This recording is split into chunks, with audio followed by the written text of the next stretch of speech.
Bismillahirrahmanirrahim. I am Atiqur Rahman, lecturer in chemistry at GPGC Mansehra. आज का हमारा ये line by line session molality के हवाले से है।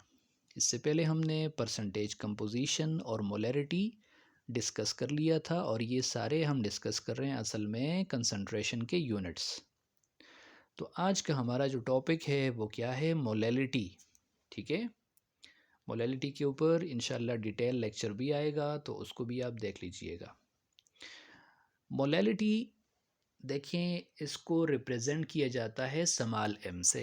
इससे पहले जो मोलैलिटी था उसको डिफाइन एक्सप्रेस कर रहे थे हम कैपिटल एम से। ठीक है, अच्छा, मोलैरिटी और मोलैलिटी में सिर्फ जो फ़र्क है वो इस चीज़ का है, number of kilogram of solvent. जबकि मोलैरिटी के अंदर क्या था, उधर था volume of solution in litre, volume of solution in litre. वहाँ टोटल सोल्यूशन की बात थी, टोटल सोल्यूशन की बात थी। जबकि यहाँ पे बात सिर्फ और सिर्फ किसकी है, सॉल्वेंट की है। ठीक है, तो चलिए देखते हैं कि बुक वाले ने क्या लिखा हुआ है। देखें, molality is another concentration unit of solution. कहता है कि मोलैलिटी भी क्या है, कंसंट्रेशन का यूनिट है सोल्यूशन के लिए।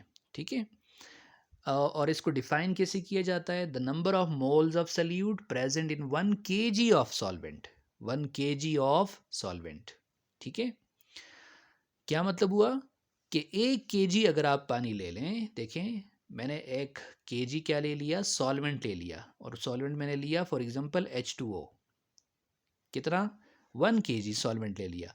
अब इसके अंदर सल्यूट के कितने मोल्स डिसॉल्व हो चुके हैं, कितने मोल्स मौजूद हैं किसके अंदर, 1 kg सॉल्वेंट के अंदर। तो उसको क्या कहा जाएगा, मोलैलिटी। क्या कहा जाएगा, मोलैलिटी। इन अदर वर्ड्स, दूसरे अल्फाज में कहता है, molality of the solution is equal to the number of moles of solute dissolve in 1000 gram of solvent. दूसरे अल्फाज में आप ऐसे भी कह सकते हैं, 1000 ग्राम ऑफ सॉल्वेंट के अंदर कितने number of moles of solute dissolve हैं। ठीक है, क्योंकि 1 kg किसके बराबर होता है, 1000 ग्राम के बराबर होता है। तो दोनों तरह बात एक ही है, 1 kg कहो या 1000 ग्राम कहो। तो देखिए इसका फार्मूला क्या बनेगा, molality M is equal to number of moles of solute divided by number of kg of the solvent. ठीक है, या इसको बाज बुक्स में ऐसे लिखा हुआ है, number of moles of salute ऐसे ही लिखा हुआ है, divided by weight of solvent, weight of solvent in kg, weight of solvent in kg। मैं ज़रा अच्छा नहीं लिख सकता हूँ इस पर स्क्रीन रिकॉर्डर पे, तो आप समझ जाएं कि मैं क्या कहना चाहता हूँ। Number of kg of the solvent, या क्या लिखा जाता है, weight of solvent in kg। सही है। अब ये जो फार्मूला है, ये फार्मूला आप इसको क्या भी कर सकते हैं, ऐसे मॉडिफाई कर सकते हैं। कैसे मॉडिफाई कर सकते हैं, देखें यहाँ पे मॉडिफाई किया हुआ है, और ये मॉडिफिकेशन कैसे हुई है, क्योंकि यहाँ पे number of moles of salute है, और नंबर ऑफ मोल्स आपको पता है, मोलैरिटी भी हमने डिस्कस किया है कि number of moles of solute किसके बराबर होता है, mass of solute divided by molar mass of the solute. ठीक है, अब ये आपने इसकी वैल्यू पुट कर दी number of moles of solute की, और देखें ये number of kg of solvent ये डिवीजन में साथ ऐसे ही मल्टीप्लाई हो रहा है। ठीक है, multiply by 1/kg of the solvent. तो ये फार्मूला भी आप यूज़ कर सकते हैं। अब देखिए आगे एक एग्जांपल से अपनी बात को समझा रहा है। एग्जांपल क्या है, कहते हैं कि व्हेन 58.5 ग्राम ऑफ, ये 58.5 ग्राम NaCl के क्या होता है, 1 मोल होता है। देखें इसने 1 मोल ले लिया और इसको डिज़ोल्व कर दिया 1000 ग्राम ऑफ वाटर के अंदर। तो बताएं ये क्या बन जाएगा, ये बन जाएगा 1 मोलल सोल्यूशन। क्या बन जाएगा, 1 मोलल, या 1 और साथ स्मॉल m, इससे मुराद क्या ही है, मोलल, मोलल सोल्यूशन। ये बन गया 1 मोलल सोल्यूशन। कैसे बना, देखें आपने 1000 ग्राम या 1 kg क्या ले लिया, वाटर, क्या ले लिया, वाटर, और इसके अंदर 1 मोल आपने डिसॉल्व कर दिया किसका, NaCl का। अब 1 मोल किसके बराबर था, कैसे आप 1 मोल लेते हैं, तो आपको पता है NaCl के लिए आप कैसे फाइंड कर सकते हैं, Na23 प्लस क्लोरीन का क्या होता है 35.5, 5, तो ये आ जाता है आपके पास ये वैल्यू 58.5 ग्राम। ठीक है, आपने ये डिज़ोल्व किया है केजी पानी के अंदर, तो ये आपके पास क्या बन जाएगा, 1 मोलल सोल्यूशन। कहते हैं कि सिमिलरली इसी तरह 1 मोलल सोल्यूशन अगर आप बनाओ किसका, ग्लूकोज का, किसका जी, ग्लूकोज का, तो देखिए ग्लूकोज का फार्मूला क्या होता है, C6H12O6, C6H12O6, ये हो जाएगा 12 मल्टीप्लाई बाय 6, हाइड्रोजन का atomic mass 1 multiply by 12 plus oxygen का 16 मल्टीप्लाई बाय 6, तो ये हाँ 72 प्लस 12 प्लस 96, 72 प्लस 12 प्लस 96, तो ये बराबर हो जाएगा किसके, 180 ग्राम के, किसके, 180 ग्राम। ये 180 ग्राम जो है ये असल में क्या है, ये असल में ग्लूकोज का 1 मोल है, और ये 1 मोल ला के आपने 1000 ग्राम ऑफ सॉल्वेंट के अंदर क्या कर दिया, डिसॉल्व कर दिया, तो ये क्या बन जाएगा, देखें ये बन जाएगा 1 मोलल सोल्यूशन ऑफ ग्लूकोज। अब आगे कहता है if 18 gram of glucose is dissolve in 1 kg of water, 1 kg of water, तो मोलैलिटी ऑफ ग्लूकोज कितनी बनेगी, 0.1। क्या मतलब हुआ, देखें 180 ग्राम है अगर किसके अंदर, 1000 ग्राम पानी के अंदर, तो ये होता है 1 मोलल, क्या होता है, 1 मोलल। अब आपने यही 1000 ग्राम सॉल्वेंट का ले लिया, लेकिन इसमें 180 आपने डिसॉल्व नहीं किया, आपने 18 ग्राम डिसॉल्व कर दिया, कितने ग्राम, 18 ग्राम। ये आप सोचें ज़रा, ये 180 डिवाइडेड बाय 180 की जगह पे आपने 18 ग्राम जो ले लिया है, ये 18 ग्राम असल में क्या है, ये इसका 10वां हिस्सा है, 10th पार्ट है। यानी अगर आप 180 को डिवाइड कर देंगे इस पे 10 पे, तो आपके पास जवाब क्या आता है, 18 ग्राम आता है।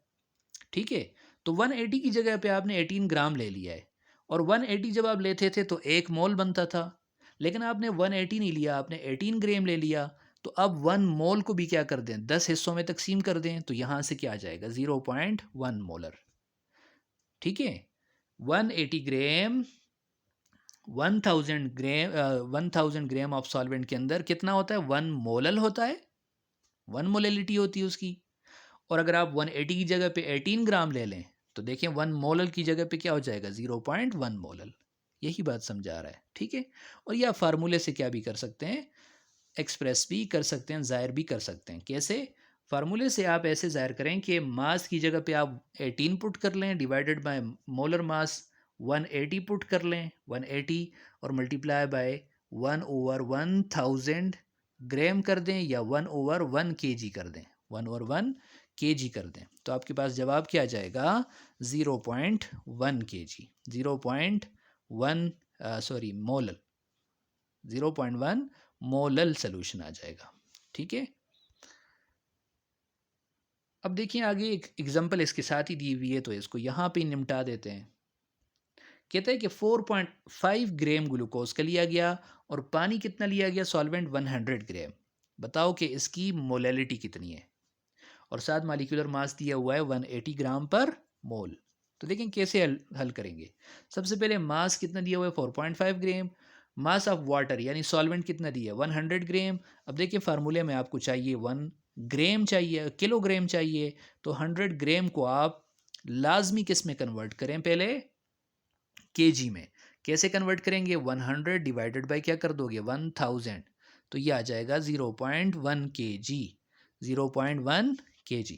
ठीक है, अब मॉलिक्यूलर मास दिया हुआ है आपको 180 ग्राम पर मोल, सही है, 180 ग्राम पर मोल, और ये असल में 180 ग्राम पर मोल आपको मॉलिक्यूलर मास दिया हुआ है, और जो आपको मास दिया हुआ है वो कितना है, 4.5 ग्राम। अब कितने मोल होंगे, तो देखिए मोल का फार्मूला क्या है, मास गिवन मास, ठीक है, जो आपने डालना है पानी के अंदर, और उसका मॉलिक्यूलर मास कितना है, 180। तो जब आप 4.5 डिवाइडेड बाय 180 करेंगे, ये असल में मोल का फार्मूला है, n is equal to mass divided by molar mass. ठीक है, ये पहले चैप्टर में पढ़ चुके हैं। तो मास कितना है, 4.5 डिवाइडेड बाय मोलर मास कितना है, 180, तो जवाब क्या आ जाएगा, 0.25 मोल। ठीक है, और देखिए पानी का जो वेट है वो किस में दिया हुआ है आपको, 100 ग्राम में दिया हुआ है, तो पहले ही कन्वर्ट करना मैंने बता दिया था आपको। इसको आप केजी में कन्वर्ट कर दें, 100 ग्राम डिवाइडेड बाय 1000, तो ये हो जाएगा 0.1 केजी। तो देखें इसकी मोलैलिटी क्या हो जाएगी, इसकी मोलैलिटी हो जाएगी number of moles of salute, वो आपने फाइंड कर दिए, डिवाइडेड बाय 0.1 केजी, तो आपके पास आ जाएगी इसकी मोलैलिटी कितनी, 0.25 मोल पर केजी लिखो, या इसको डायरेक्ट क्या लिखो, मोल लिखो, मोलल लिखो, क्या लिखो, छोटा m, या मोलैलिटी इसके लिए आप एक्सप्रेस कर सकते हैं। ठीक है, और इस न्यूमेरिकल को आप शॉर्टली वो दूसरे फार्मूले से भी क्या कर सकते हैं, इस फार्मूले से भी आप क्या कर सकते हैं, हल कर सकते हैं इस फार्मूले से। कैसे, देखिए मास आपको दिया हुआ है सल्यूट का, कितना है, 4.5 ग्राम था आई थिंक, 4.5 ग्राम, ठीक है। और मोलर मास ऑफ सल्यूट आपको पता है कितना है, 180 ग्राम, 180 ग्राम, और मल्टीप्लाई बाय 1, और केजी में कितना आया था, 0.1, तो फिर भी जवाब आपके पास क्या आएगा, 0.025 आएगा। ठीक है, तो आज की हमारी ये डिस्कशन थी मोलैलिटी के हवाले से। नेक्स्ट हम इंशाल्लाह बात करेंगे किसके ऊपर, मोल फ्रैक्शन के ऊपर।